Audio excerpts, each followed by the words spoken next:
va mal? La politique française. Pourquoi l'Afrique va mal? La politique de la Belgique. Pourquoi l'Afrique va mal? La politique des États-Unis. Pourquoi l'Afrique va mal? La politique de l'Allemagne vis-à-vis de l'Afrique. Pourquoi l'Afrique va mal? La politique de l'Angleterre par rapport à l'Afrique. Pourquoi l'Afrique va mal? À cause de la politique d'Israël. La politique. Et la politique mafieuse des États-Unis en Afrique. On est fatigué, monsieur Emmanuel Macron. On est fatigué. L'existence de chaque génération du peuple africain vivant sur la surface de la terre, on se pose mille questions. Qu'est-ce que ce peuple, le peuple africain, nous, le peuple africain, nous devons continuer à regarder, à assister des bavures et une souffrance terrible. Nous devons continuer à subir la maltraitance de la mafia. Nous disons non.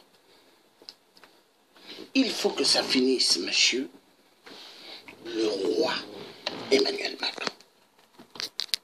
Il faut que ça finisse. Est-ce que vous voyez? On est fatigué. On est fatigué.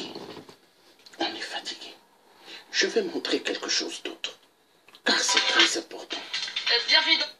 C'est très important, monsieur Emmanuel Macron. Dans l'invité du jour, décembre 1945. Nous allons voir quelque chose de génial. De génial. Ça fait immensément très mal quand nous voyons la politique de la France en Afrique. On se pose mille questions. Pourquoi le peuple africain devrait-il subir? Pourquoi? Pourquoi? Nous allons écouter ici. Le franc CFA fait partir les Africains. On va écouter. Et on écoute bien ceci. D'accord?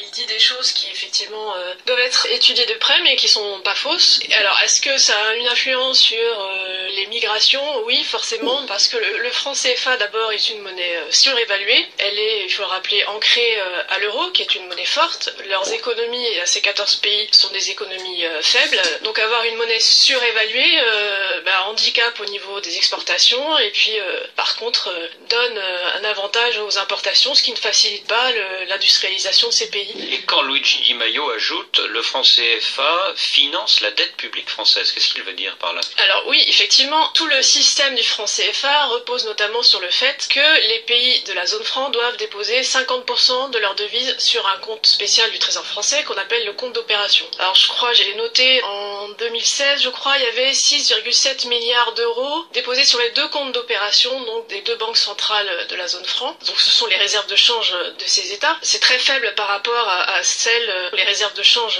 que la France a à l'étranger, qui sont elles de l'ordre de 151 milliards. Donc voilà, 6,7 milliards pour les pays de la zone franc, effectivement c'est peu. Mais une fois que ces comptes d'opération sur lesquels sont ces devises sont créditeurs, et ben ça donne à la France un certain nombre d'avantages et ça permet au gouvernement français d'amortir en partie le déficit public. Et voilà, il y a effectivement un lien. Est-ce que ce n'est pas embarrassant pour vous peut-être d'être d'accord avec un gouvernement à dominante extrême droite comme celui de Rome en Italie? C'est assez troublant effectivement et c'est dommage qu'on ne voit pas plus d'hommes politiques, disons progressistes en Europe et en France en particulier, s'intéresser à la question du franc CFA et prendre position et se rendre compte qu'il y a effectivement un problème. Donc oui, c'est un peu gênant, mais bon, il faut distinguer le messager du message et là le message malheureusement est exact. Alors au cœur de votre critique, il y a l'idée que le CFA est surévalué et trop rigide et que du coup il freine le développement des pays africains. Mais les défenseurs de cette monnaie disent exactement le contraire. Ils disent que le CFA garantit la stabilité monétaire, ce qui est essentiel notamment pour sécuriser les investissements extérieurs. Mais cette stabilité, alors effectivement il y a un certain nombre de règles qui obligent les États utilisant le franc CFA à avoir des taux d'inflation faibles parce qu'ils sont calés sur la politique de la Banque Centrale Européenne. européenne, donc il faut avoir moins de 3% d'inflation, et ça les oblige aussi à avoir des règles de suivi budgétaire assez strictes. Certes, il y a une stabilité,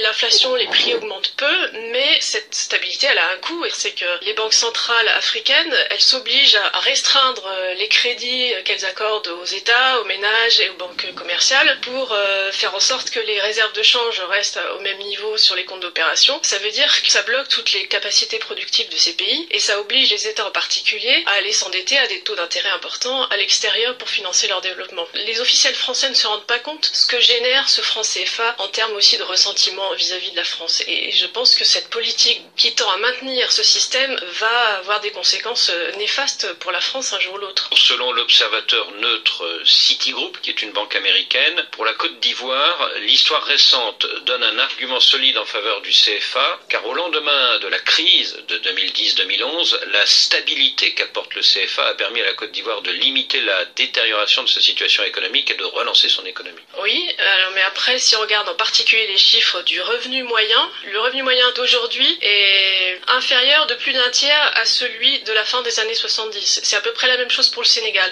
Donc sur le long terme de ces pays-là, on se rend compte qu'ils ont très très peu en fait évolué sur le plan économique. Au cœur de votre critique du CFA, Fanny Pigeaud, il y a le compte d'opération qui contraint les banques centrales africaines à déposer 50% de leurs réserves de change auprès du Trésor français, avec une contrepartie, la garantie d'une convertibilité illimitée de leur monnaie. Pourquoi cela vous scandalise? Le compte d'opération créé par la France, ce compte d'opération n'existe nulle part ailleurs. Il oblige à passer systématiquement par l'euro et par le Trésor français. Et on imagine bien que ça donne un pouvoir important au gouvernement français. Quand il a besoin de faire pression sur un État, il peut passer par ce compte d'opération, il peut bloquer les opérations financières avec l'extérieur de ce pays. Et on l'a vu en Côte d'Ivoire en 2011. Lors du bras de fer entre Nicolas Sarkozy et Laurent Gbagbo? Voilà, au moment de cette fameuse crise post-électorale. Et puis donc ça s'est terminé par le blocage de ce fameux compte d'opération. Donc l'État ivoirien ne pouvait plus commercer avec l'extérieur, ce qui évidemment signifiait l'asphyxie financière de l'État à très court terme. Mais ce que dit souvent Emmanuel Macron, c'est qu'il est ouvert à une discussion sur le franc CFA avec ses homologues africains, mais que c'est à eux de décider s'ils veulent rester dans la zone CFA ou s'ils veulent la quitter. Pour l'instant, ils veulent y rester apparemment. Effectivement, ils disent pas grand-chose contre le franc CFA. Cela dit, on commence à voir des opposants politiques à s'exprimer sur la question. En Côte d'Ivoire, il y a Mamadou Koulibaly, l'économiste Mamadou Koulibaly, qui tient des discours défaveurs du franc CFA. Il y a aussi maintenant au Sénégal Ousmane Sonko, qui est candidat à l'élection présidentielle du 24 février au Sénégal. Depuis les années 60, on voit qu'il y a eu un certain nombre d'opérations de représailles ou de sanctions vis-à-vis des dirigeants qui se sont exprimés contre le franc CFA. Donc les dirigeants africains ont intégré cette idée que parler du franc CFA est quelque chose de dangereux. Vous citez Mamadou Koulibaly, mais sous l'ère Gbagbo, il présidait l'Assemblée nationale de Côte d'Ivoire. Il militait en effet pour la sortie de son pays du franc CFA. Et Laurent Gbagbo ne l'a pas suivi? Non, Laurent Gbagbo s'est assez peu exprimé sur le franc CFA une fois qu'il est arrivé à la présidence. D'après ce que j'ai pu comprendre, c'est aussi l'idée que s'exprimer sur ce sujet est particulièrement dangereux. Il faut avoir un courage politique énorme pour s'engager sur cette voie quand on est à la tête d'un pays africain. Donc je pense que ça a joué sur la manière dont lui finalement resté assez silencieux sur la question. Êtes-vous certaine que c'est uniquement pour des raisons de courage politique? Le gouverneur de la BCEAO dit: le CFA permet aux pays de la zone UEMOA de réaliser actuellement les meilleures performances économiques du continent avec un taux de croissance de 7%. Ça, c'est effectivement la situation maintenant, mais si on compare, si on voit la trajectoire, l'évolution économique de tous les pays concernés, on voit qu'il n'y a quasiment pas eu d'évolution économique. Il n'y a pas eu d'industrialisation depuis 1960 ou depuis la création de ce franc CFA qui maintenant a plus de 70 ans. Fanny Pigeaud, merci. Voilà. Nous avons suivi, monsieur.